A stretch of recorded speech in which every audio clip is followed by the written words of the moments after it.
Hey everybody, it's Jill with the Kingdom Expression Experiment, and I have a new Jigama thing that holds my cell phone while I'm driving, so you can see me and I can talk while I'm fully have two hands on the wheel looking straight ahead of me.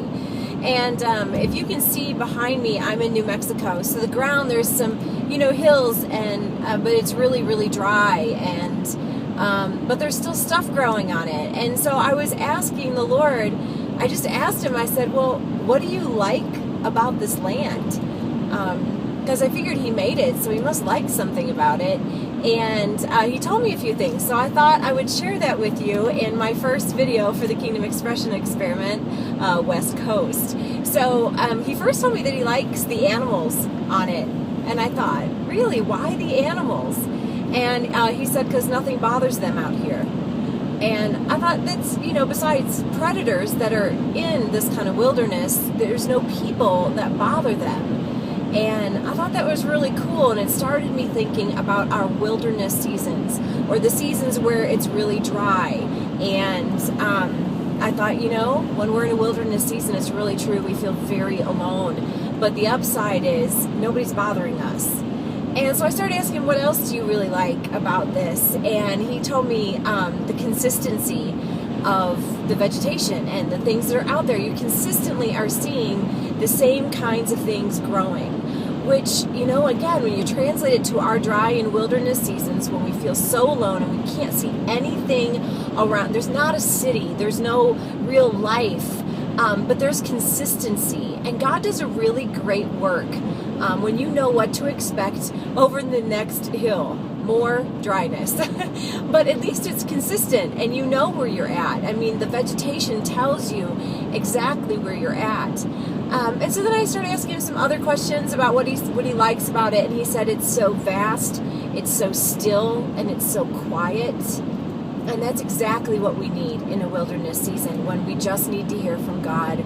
We need lots of space, lots of time, lots of quiet, lots of stillness to be able to hear God. Isn't that true? I thought that was cool. The other thing he said he likes about this is the humility of the land.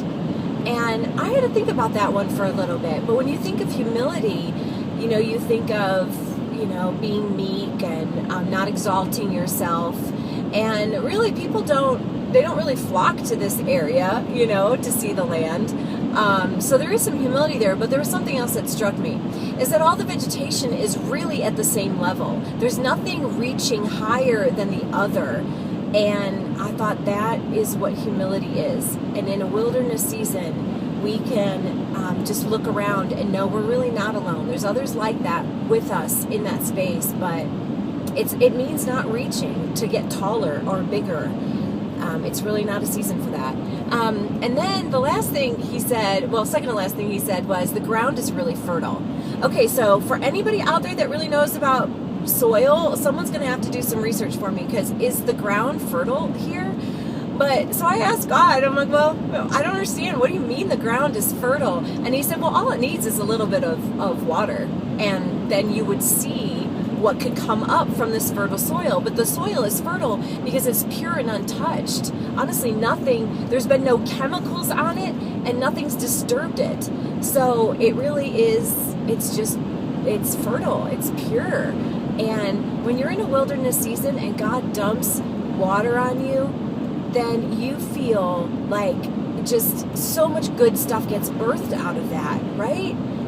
Yeah, I'm hearing everyone say right with me on that. Just so much good stuff comes when you're dry and the rain comes and there's nothing left. You've been so set apart and untouched for so long. God can birth anything out of that. So I asked him, is there anything you don't like about this land? And he said no. So anyway, there you have it. I would love for you to see where I'm going, so I'm going to try and do that. So let's see. Okay. No, I can't do that. So I can't do it while driving. So sorry. But I hope you enjoyed this little video blog post, and God bless you all. Bye.